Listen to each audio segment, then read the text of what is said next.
People in relationships are easy, right? Moving forward with the Decker team. Moving forward together with the Decker team. Welcome to another episode of Life's Inside Track. I'm Yetta Decker. And I'm Ken Decker. And we're excited because we get to journey together in relational truths, in insights, in all that really makes up life. Why are you looking at me like it's really funny? Because I'm excited to travel with you in life.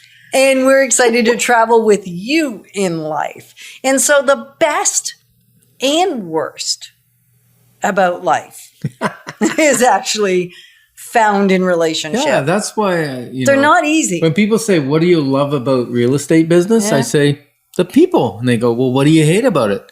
Sometimes the people. The hate's a strong word. Well, they said the hate word, not me. And so have you ever noticed in your own life, like whether we're talking real estate, whether we're talking investing, or whether we're just talking getting along with those in your own house, it is the best of times and the worst of times. It can be. So in this episode, they're going to learn what?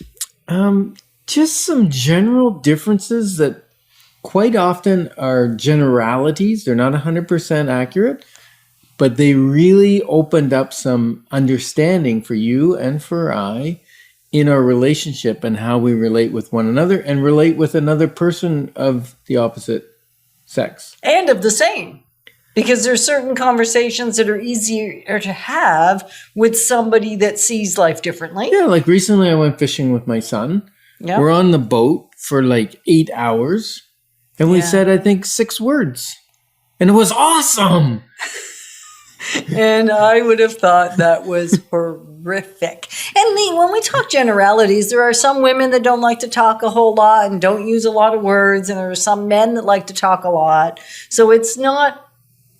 I got me one of those women that like to talk a lot. Yes, you do. And I got me one of those men that sometimes likes to talk a lot. You were attracted to the strong, silent type. So now I'm stuck with them. You got exactly what you wanted. Yeah.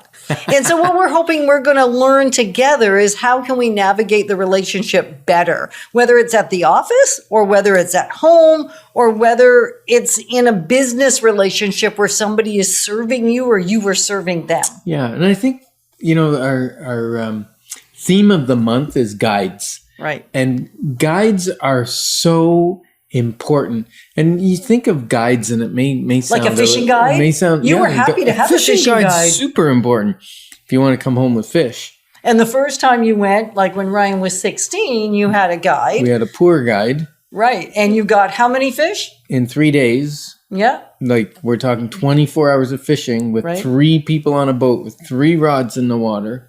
You caught zero. Zippo. Zip it. Nothing.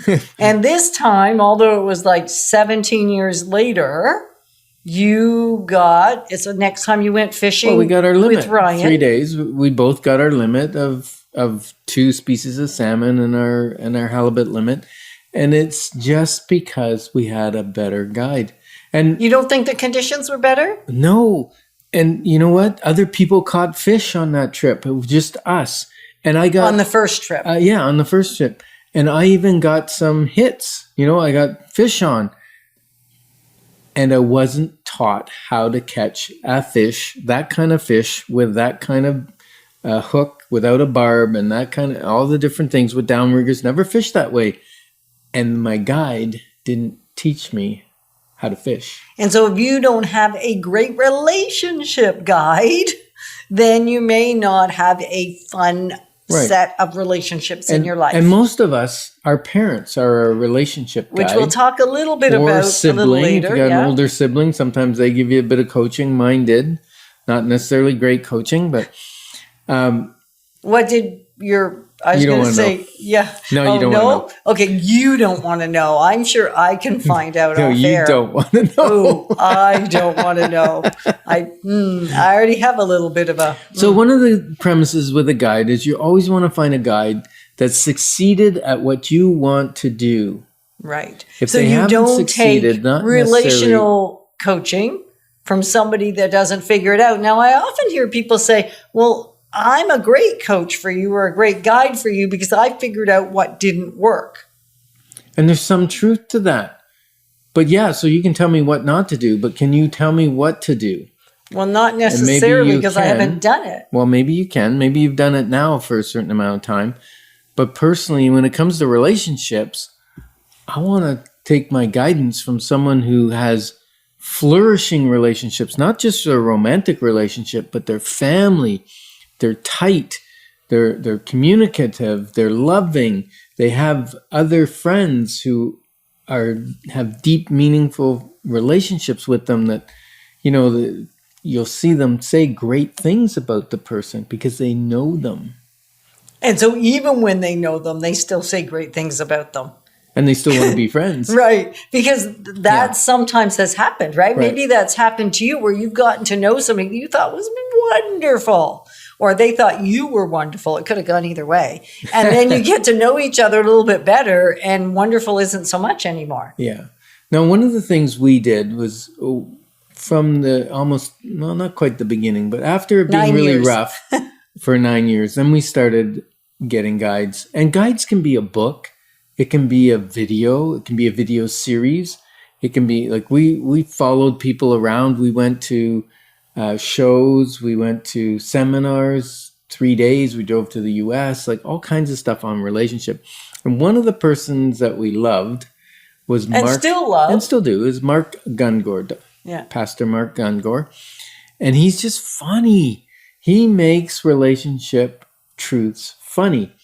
And well, not that the truths are funny, that he delivers it in a fun way. And we know that we can take in more information when it's not like it's being jammed down our throat. Right. When it's being done in a light, uplifting, upbeat way. And so Mark does that. So we became avid students of Mark's. Yeah. To the point where... almost imitating him. We put on a talk at a financial conference in Dominican Republic. And when was that? Was 2008? Yeah, February 29th, 2008. And that was actually the day that I first started to speak publicly. Yeah, because before that, you wouldn't speak in public at all. Not at all. One-on-one, but not in groups. So one of his premises, is, and you've seen other books on it, but the differences in men and women's brains. And men have boxes and compartmentalized, and the boxes don't touch each other. And women have what kind of brains? I'm saying noodles. I changed it to noodles. He used to call it spaghetti. But the idea is wire, spaghetti, noodles. They kind of twirl all over the place and they twist and they touch each other. And you can go from one topic to another topic to another topic. And it all makes perfect sense to me. Kind of like a roller coaster that's interconnected, so you never know which line you're going to go on. That would be fun, eh? That's it. And so generally speaking, women will attach emotion to the thing that they're talking about. And so it's very easy to remember things. And my favorite box. I know. You're going to get to your favorite box. I'm in it right now. Oh, that's not good. Because while we're talking to you, the one place Ken shouldn't be is in his, what he calls his favorite box. And it's a box that I don't get. I don't think I've ever been in his or in mine. And it's the nothing box. It's where I can think of nothing. I just go blank and I just stare. And it's beautiful. It's a calming, restful place. And so Yetta has never experienced a nothing box where you think of nothing. And so she wanted to come into my nothing box. And I said, no, you can't come in. Then it will be something. Then it will be something. Yeah. And so if you haven't already got an amazing relationship guide, I would consider you finding 1 or 2 or 3 or 4, as long as they are congruent with each other. Because early on, we didn't even really know what we were looking for. And we would choose different guides that were in conflict with each other, which just made our relationships even more... Because you don't know what to follow. Right. Yeah. And so we are grateful that we had Mark in our life, and we are grateful that you are in our lives, and we get to grow in relationship, wealth, and wisdom together. Moving forward with the Decker team. Moving forward together with the Decker team.